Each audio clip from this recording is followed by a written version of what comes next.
नमस्कार विद्यार्थियों, आप सभी का आपके अपने YouTube channel study with OP sir की ऑनलाइन क्लास में आपका स्वागत है। तो विद्यार्थियों, आज हम शुरू करने जा रहे हैं हिंदी व्याकरण। ठीक है, तो देख लीजिए, ये राजस्थान बोर्ड की किताब है मेरे पास।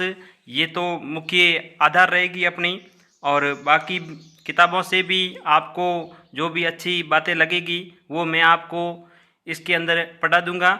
ठीक है, तो आज शुरू करते हैं हिंदी व्याकरण। हिंदी व्याकरण के अंदर सबसे पहला टॉपिक है वर्ण विचार। तो आप ध्यान दीजिए, वर्ण विचार के ऊपर अपना रजिस्टर, कॉपी, पेन लेकर बैठ जाएं। ठीक है, तो शुरू करते हैं आज की क्लास। वर्ण विचार। तो हिंदी भाषा के अंदर वर्ण विचार सबसे पहला टॉपिक है, और हिंदी भाषा को विश्व की सर्वाधिक वैज्ञानिक भाषा माना जाता है। यानी वैज्ञानिक भाषा के मामले में, यानी शुद्ध भाषा सबसे ज़्यादा हिंदी और संस्कृत को ही माना जाता है। तो सर्वाधिक वैज्ञानिक भाषा हिंदी को माना जाता है। हिंदी के अंदर कुल वर्णों की संख्या 44 है, 44। ठीक है, वर्णों की संख्या कितनी है? 44 है। तो वर्णों को सबसे पहले दो भागों में हम बांटेंगे, एक तो स्वर और एक व्यंजन। ठीक है, दो भागों में स्वर और व्यंजन। स्वर कुल होते हैं 11 और व्यंजन होते हैं 33। ये ध्यान रखना, स्वर कितने होते हैं? 11 और व्यंजन होते हैं 33। ठीक है, उनके बाद अब स्वर को विभाजित और करेंगे आगे भागों में। स्वर को भी दो भागों में विभाजित किया जाता है, एक तो ह्रस्व स्वर, ह्रस्व स्वर को मूल स्वर भी कहते हैं, और दूसरे नंबर पर दीर्घ स्वर, दीर्घ स्वर को संयुक्त स्वर भी कहा जाता है। तो देखिए, ह्रस्व स्वर की संख्या कितनी है? 4, और दीर्घ स्वर या संयुक्त स्वर की संख्या कितनी है? 7। ठीक है, 4 और 7 कुल कितने हो गए? 11। ठीक है, अब ध्यान दीजिए, ह्रस्व स्वर के अंदर कौन कौन से स्वर आते हैं। तो ह्रस्व स्वर में 4 स्वर आते हैं, अ, ई, उ और री। ठीक है, ये चारों के नाम आप विशेष रूप से ध्यान रखना, अ, ई, उ और री। ठीक है, अब दीर्घ स्वर में कौन कौन से आते हैं? एक तो आ, ई, उ, ए, आई, ओ, औ। ठीक है, ये 4 आते हैं। तो आप इन सब का विशेष रूप से ध्यान रखना। इनको अपन पहचानने के लिए मात्रा स्वर भी कह सकते हैं। देखिए, लगभग इनके सबके मात्रा लगी हुई हैं और इनके किसी के मात्रा नहीं लगी हुई हैं, तो मात्रा के हिसाब से भी अपन इनको पहचान सकते हैं। तो देखिए, ये संयुक्त स्वर का अर्थ होता है दो स्वरों के मेल से बने स्वर को संयुक्त स्वर कहा जाता है। जैसे आ, अ दोनों से मिलकर बनता है आ। ई, छोटी या बड़ी साथ मिला दो या छोटी मिला दो तो ई बन जाती है। उ से मिलके ऊ बनता है। ए किनसे बनता है? अ और ई से। आई, अ और ए से। ओ, अ और ऊ से। औ, अ प्लस ओ से बनता है। ठीक है, तो ये तो हो गए स्वर। स्वर हमेशा स्वतंत्र होते हैं, किसी की सहायता से नहीं, ये स्वतंत्र होते हैं। किसी की सहायता से कौन से बोले जाते हैं? व्यंजन स्वतंत्र नहीं होते हैं, स्वर स्वतंत्र होते हैं। ठीक है, तो आगे आप ध्यान दीजिए, अब हम पढ़ेंगे व्यंजनों को। व्यंजन को मोटे रूप से हम 3 भागों में बांटेंगे। सबसे पहले स्पर्श 2 नंबर पर है अंतस्थ, और 3 नंबर पे हैं ऊष्म। ठीक है, स्पर्श यानी इनको बोलेंगे तब अपनी जीभ ऊपर तालू के ऊपर स्पर्श करेगी। ठीक है, तो इसको स्पर्श बोलते हैं। इसको वर्ग वर्ण भी बोलते हैं। यानी देखिए, वर्ग वर्ण कितने होते हैं? 25, यानी 5 इधर और 5 इधर।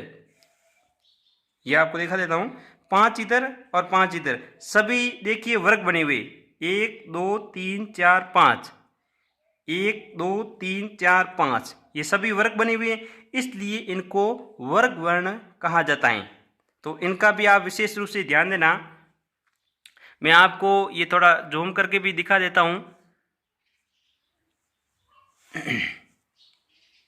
ये देखिए स्पर्श, तो स्पर्श के अंदर पहले देखिए क ख ग घ ड़, यानी इन सबको साथ में क्या कहते हैं, क वर्ग। क वर्ग के अंदर कितने हैं, 5। आगे देखिए च वर्ग, च वर्ग में च स ज झ ञ, ठीक है। आगे देखिए ट वर्ग, ट ठ ड ढ ण। आगे देखिए त वर्ग, त थ द ध न। आगे प वर्ग, प फ ब भ म। तो ये हो गए स्पर्श वर्ण। स्पर्श वर्ण कितने होते हैं, 25। अब 2 नंबर पे हम पढ़ेंगे अंतस्थ। अंतस्थ यानी बीच में स्थित, यानी अंदर से इनकी आवाज आएगी। जब इनका उच्चारण आप करोगे तब इनकी आवाज अंदर से आएगी, इसलिए इनको अंतस्थ कहा जाता है। इनकी संख्या कितनी है, 4। कौन से हैं, य र ल व, ठीक है, य र ल व, ये 4 वर्ण अंतस्थ वर्ण कहलाते हैं, ठीक है। इनके अंदर भी कहते हैं कि य और व, य और व, इनको अर्ध स्वर व्यंजन कहा जाता है। य और व, इनको अर्ध स्वर व्यंजन कहा जाता है, ठीक है। और 3 नंबर पे अपन देखते हैं उष्म। उष्म का अर्थ होता है गर्म, यानी जब इनका उच्चारण आप करोगे तब आपके मुंह से गर्म हवा निकलेगी। जैसे यानी ये उष्म को, इनको संघर्षी भी कहते हैं, क्योंकि उच्चारण करोगे तब आपके कुछ गले के अंदर संघर्ष भी होगा, यानी गर्म हवा निकलेगी तो संघर्ष होगा, तब गर्म हवा निकलेगी। तो इनकी संख्या कितनी है, 4, ठीक है। 4 कौन से, श छ छ ह। देखिए इन तीनों का उच्चारण एक जैसा ही कर लेते हैं कई लोग, तो इनका आप विशेष रूप से ध्यान देना। ये छ, इसको क्या कहते हैं, तालव्य वर्ण। तालव्य वर्ण यानी इनका उच्चारण स्थान कौन सा है, तालु। ये छ, ये इनको मूर्धन्य स्वर कहते हैं, मूर्धन्य वर्ण। मूर्धन्य वर्ण यानी इनका स्थान मूर्धा होता है, उच्चारण स्थान। ये छ, इनको दंत्य वर्ण कहते हैं, यानी इनका उच्चारण स्थान जब आपस में करोगे तब दांत टकराएंगे, ठीक है, तो इसको दंत्य वर्ण कहते हैं, ठीक है। तो उसमें कितने हैं, 4, स स स ह, ठीक है। इसका आप विशेष रूप से ध्यान देना। तो देखिए ये व्यंजन हो गए पूरे 33, यानी 4 ये 8 8 और 25 ये, कुल कितने हो गई, 33। व्यंजन कितने हैं, 33, ठीक है, समझ में आ गया। अब आगे ध्यान दीजिए, इनके अलावा भी कुछ वर्ण होते हैं, यानी संयुक्ताक्षर। संयुक्ताक्षर जो कि 2 अक्षरों के मेल से, यानी 2 व्यंजनों के मेल से बनते हैं, उनको संयुक्ताक्षर कहा जाता है। ये हिंदी के अंदर कुल कितने हैं, 4। कौन से हैं, छ, त्र और ज्ञ और स्र। स्र यानी ये स्र क्षत्रिय वाला, त्र त्रिशूल वाला, ज्ञ ज्ञानी वाला और स्र श्रमिक वाला, ठीक है। तो इन चारों को क्या कहा जाता है, संयुक्ताक्षर, यानी 2 व्यंजनों के मेल से बने होते हैं, इसलिए इनको संयुक्ताक्षर कहा जाता है। जैसे ये छ, ये स, क और ये स, कौन सा ये स, अभी बताया आपको, मूर्धन्य स्वर। मूर्धन्य स मिलने के, क के साथ में मूर्धन्य स मिलने से ये स क्षत्रिय वाला बनता है, ठीक है। त्र, त्र त और र के योग से त्र बनता है, ठीक है।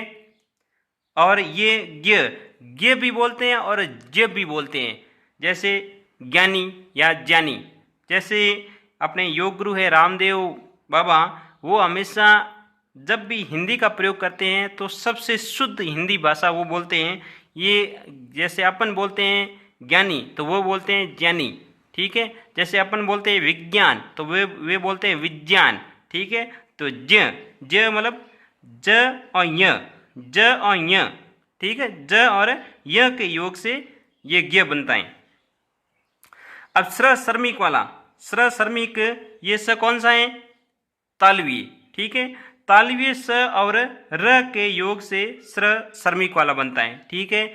और एक और आपको वर्ण देखने को मिलता है द्य, जैसे विद्यालय उसके अंदर द्य आता है तो ये द्य, ये अपने राजस्थान के अंदर ही चलता है। बाकी एनसीईआरटी की किताबों के अंदर ये ऐसा नहीं लिखा जाता है, इनको ऐसे लिखा जाता है, द हलंत करके ये लिखा जाता है, ठीक है। तो इनका भी आप विशेष ध्यान देना।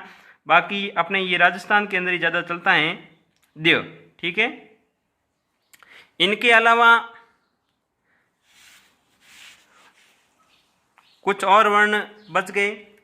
एक होते हैं अयोगवा, यानी इनका किसी के साथ में योग यानी मेल नहीं बैठता है। एक तो अंग अह,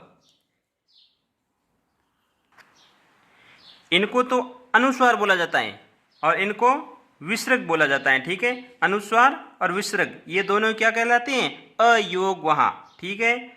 अब ग्रहित स्वर, ग्रहित यानी किसी से ग्रहण किए हुए हैं, जैसे अपने अ, जैसे अपन लिखते हैं कॉलेज, कॉलेज लिखते हैं उस समय इनका उच्चारण किया जाता है तो ये अंग्रेजी भाषा से ग्रहित किया हुआ वर्ण है, ठीक है।